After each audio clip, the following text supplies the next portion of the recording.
ఎన్ని సంవత్సరాలు? నాకు 70 వచ్చినాయి. ఏం పేరు మీ పేరు? తాళ్ళూరు చంద్రమౌళి. తాళూరి చంద్రమౌళి. చంద్రమౌళి. మీ అనుభవంలో చాలా మంది ముఖ్యమంత్రులు వచ్చారు పోయారు. ఎలాంటి ఎంత మంచి నీకు ఎంతవరకు రాలేదు, ఇక రాబోడు కూడా. ఏంటి అంత మంచి ఏం జరిగింది మీకు? అంత బాగా చేశాడు ఆయన. ఇక్కడ వంట సొమ్ము తీసుకెళ్లి ఇతర దేశాల్లో దాచుకోకుండా అందరికి పెడుతున్నాడు. పేద బిక్కులందరూ బయటకు తీసుకొచ్చాడు. ఇప్పుడు ఇంటి స్థలం ఇచ్చారు, ఇల్లు కట్టుకున్నారు, బాగుంది ఇల్లు. ఏం చెప్తా? ఇంత ముందు ఎక్కడ ఉండేవాళ్ళు? ఇక్కడ తెనాలి ఉండేవాళ్ళు. తెనాలి ఉండేవాళ్ళు. ఇప్పుడు సొంత ఇల్లు. ఏం చెప్తారు జగన్ గారు? అద్దెకు ఉండేవాళ్ళ? ఎంత కట్టేవాళ్ళు అద్దె? అప్పుడు 5300 కట్టేవాళ్ళు. వచ్చేటప్పుడు కూడా 5300 కట్టా. తినపోయినా కట్టాలి. ఇప్పుడు అద్దె కష్టాలు ఉన్నాయి లేవుగా? లేవు. ఎలా అనిపిస్తుంది మీకు? హాయిగా ఉంది ప్రాణానికి. ఏం చెప్తారు జగన్ గారికి? ఏం చెబుతాం, ఆయన గెలిచేటట్టు జనం అందరూ చెయ్యాలి. మళ్ళీ గెలిపించుకుంటారా? గెలిపించుకోవాలి, అది మా కోరిక. ఎంత ఉంటుంది ఈ స్థలం విలువ? ఏమో ఇప్పుడు ప్రస్తుతానికి మనకేం తెలియదుగా. ఎంత అయింది ఖర్చు? నాకు 11.5 అయింది. జగన్ గారు ఏమైనా సాయం చేశారా? నేను 6 పిల్లర్లు 6 సోలు పెట్టి అడుగు పెట్టాం. పిల్లర్స్ అందరు 9 అంగుళాలే ఇంతే పెట్టింది. నేను అడుగు పెట్టా. నువ్వు డబుల్ పెట్టావు? డబుల్ పెట్టి భవిష్యత్తులో మా మనవాడని వేసుకుంటాడు పైన అని చెప్పి పెట్టి. మీ మనవాడు పైన ఇల్లు కట్టుకుంటాడని చేస్తూ కింద నుంచి వేసుకొచ్చారు. కింద నుంచి వేసుకొచ్చారు. మీకు గవర్నమెంట్ ఏమైనా సాయం చేసిందా? గవర్నమెంట్ 1,80,000 ఇచ్చిందిగా. ఇచ్చిందా? మేము ఇంట్లో రాకముందులే మా బిల్లు అయిపోయింది, ఇచ్చేసారు. ఇంట్లోకి రాకపోతే ఏం బేసులు ఏమి లేవు, ఆపడాలు ఏమి లేవు. కాకపోతే ఇప్పుడు అందరు పుకార్లు పెట్టిస్తున్నారు. ప్రభుత్వం మారిద్ది, చంద్రబాబు తీసేస్తాడు, తెల్లగొడతాడు.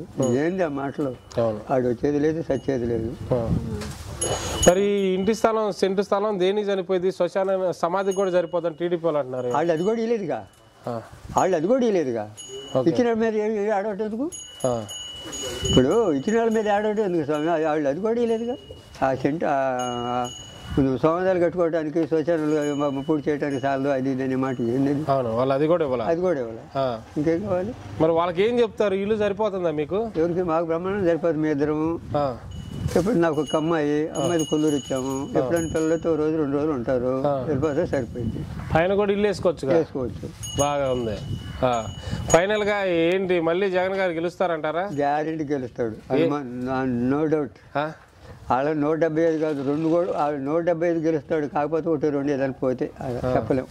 మరి వీళ్ళు ఈసారి ఇద్దరు కలిసిపోయారు పవన్ కళ్యాణ్ చంద్రబాబు. ఆడొక ఎదవ అయితే ఆడొక ఎదవ. ఆవిడ మా కులం, నేను ఆవిడ కులమే. కులంలో తప్పు పుట్టాడు అమ్మడి. ఇప్పుడు కనీసం రంగా గారిని ఎట్ట పోగొట్టుకున్నారు? కనీసం నన్న సీఎం చెప్పింది చంద్రబాబేగా. రంగా చెప్పింది చంద్రబాబు. రంగా తర్వాత రంగా లాంటి వాడు అంటే పవన్ కళ్యాణ్. అమ్మా అంత సీఎం ఉందా? అడు నోటమ్మడే మాటలు జరిగి రావు. ఊళ్ళో పడ్డా చండాలని తడుతుంది. రంగా గారిది ఎలా ఉండేది, పవన్ కళ్యాణ్ గారిది ఏంటి తేడా? ఏంటి ఇద్దరు మధ్య? రంగా పేదవాళ్ళు. ఆ రోజుల్లో నేను పెద్ద పరిచయం లేదు, కానీ ఒకే ఒక్క తోడ చూసాం. తెనాలి వచ్చాడు, అప్పుడు చూసా దగ్గరలో. ఆయనకి వీళ్ళకి పత్తే ఉంది. ఆడు పేదవాళ్ళకి ఎంతో సాయం చేసేవాడు. ఆ రౌడీజం చేసినప్పుడు కూడా ఆయన పేదవాళ్ళ ఇళ్లలోనే ఉండేవాడు. పవన్ కళ్యాణ్ చంద్రబాబుని గెలిపోయింది అంటున్నాడు. ఈసారైనా గెలిపండి, జగన్ గెలిస్తే రోడ్లు. మాకేమొచ్చింది? ఆడికేమైనా వచ్చింది? మనకేం రాదు కదా. ఆడి వల్ల ఉపయోగం ఆడుకుంది, మనకేం ఉపయోగం? కాపులకి అధికారం వచ్చింది చంద్రబాబు ఎవరికి ఇచ్చాడు అక్కడ. అందుకని ముద్దగడ పద్దు ఇళ్లలో పట్టుకొని చొక్కలు పట్టుకొని తిని కంచాలు పడి ఇసిరేయటం. అవును,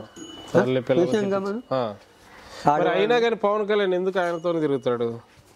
ఆడికి అదే మెంటలో ఏం చేద్దాం? అదే మెంటలో వాడు డబ్బు ఇస్తున్నాడు, వాడు పక్క మాట్లాడుతున్నాడు. మరి ఈసారి జగన్ గారు కనుక గెలిస్తే అంట రోడ్డు మీదకి కత్తులు గొడవలు పట్టుకుని నేను వచ్చి జనాలను కాపాడాల్సి వచ్చింది. జగన్ ఇంకోసారి గెలవని మాకండి, గెలిస్తే జనాలను చంపేస్తాడు కత్తులు తీసుకొని, నేను కాపాడాలి మిమ్మల్ని అని పవన్ కళ్యాణ్ గారు అంటున్నారుగా. జరిగిద్దా జగన్ గారు గెలిస్తే అట్ట అయింది అంటున్నాడు? అదేమి కాదు అసలు. జగన్ అసలు తగాదా పెట్టుకునే గుణం లేదు. కనపడతాను కదా మనకి క్లియర్గా. ఏమీ లేదు, ఆ గుణం లేదు. పేదవాళ్ళు పిల్ల జలాన్ని అందరిని బతికేస్తున్నాడు. మరి ఇట్లా బతికిస్తున్నాడు, సైకోని తిడుతున్నాడు పవన్ కళ్యాణ్. తిడితే ఆడి తిట్లు ఆడికి ఎవరు తగులుతాం. వీళ్ళు ఏమో నమ్మరుగా, ఆడి మాటలు నమ్మరుగా. ఆడి మాటలు నమ్మి ఓట్లేమి వేయరు ఆడికి. ఓకే, అయితే ఫైనల్ మళ్ళీ జగన్ గారికి గెలవడం ఖాయమంటారు. డెఫినెట్. మరి చంద్రబాబు ఉచిత బస్సులు ఇస్తాను, సిలిండర్లు ఇస్తాను అన్నీ ఇస్తాను అంటాడు. ఇచ్చింది చెప్పి ఇచ్చాడు. అక్కడ ఇలా ఏడిచ్చాడు 6,000 చెప్పాడు అప్పుడు 6,000 హామీలు ఒక్కటని ఇచ్చాడా 60,000 హామీలు 60,000 600 హామీలు చెప్పాడు 600 కరెక్ట్ 600 హామీలు చెప్పాడు ఇస్తా అన్నాడు ఇచ్చాడు అట్లా ఈసారి ఇస్తా అన్నాడు కేజీ బంగారం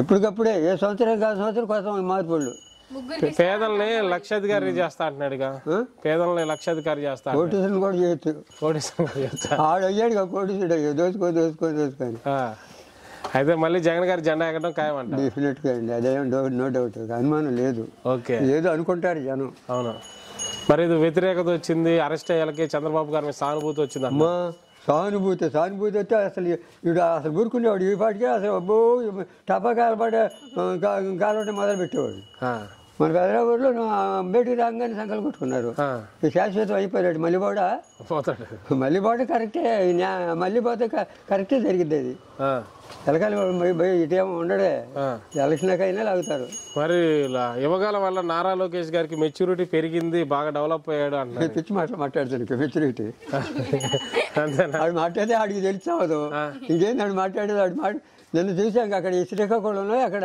ఇచ్చాపురంలో విజయనగరం కాడ జరిగింది యువకాలం నవశకం ప్రోగ్రాం మేము గెలిస్తే 2024 వైఎస్ఆర్సీపీ పార్టీ అనేది లేకుండా చేస్తా అంటున్నాడు ఆ బాధ్యత నాది అంటున్నాడు నారా లోకేష్ గారు పీకెత్తాడంటే అక్కడ పార్టీ లేకుండా చేస్తాడు అంటున్నాడు అయితే చూద్దామండి అది కూడా చూద్దాం మరి వాళ్ళకి బలం ఎక్కువ ఉంది కదా బాలకృష్ణ ఉన్నాడు లోకేష్ ఉన్నాడు చంద్రబాబు పవన్ కళ్యాణ్ ఎందుకండి పనికిరాని వాళ్ళు అందరూ ఉండాలి కాకపోతే వాళ్ళు డబ్బు ఉంది మన దగ్గర డబ్బులు లేవు అది అంతే ఏమీ తేడా లేదు అంతే డబ్బు ఉంది కాబట్టి బిరుతో మాట్లాడతారు మన దగ్గర లేదు మన బొట్టాడు మాటలు తాగు మళ్ళీ జగన్ గారి జెండా ఎక్కడం ఖాయం అనుమానం లేదు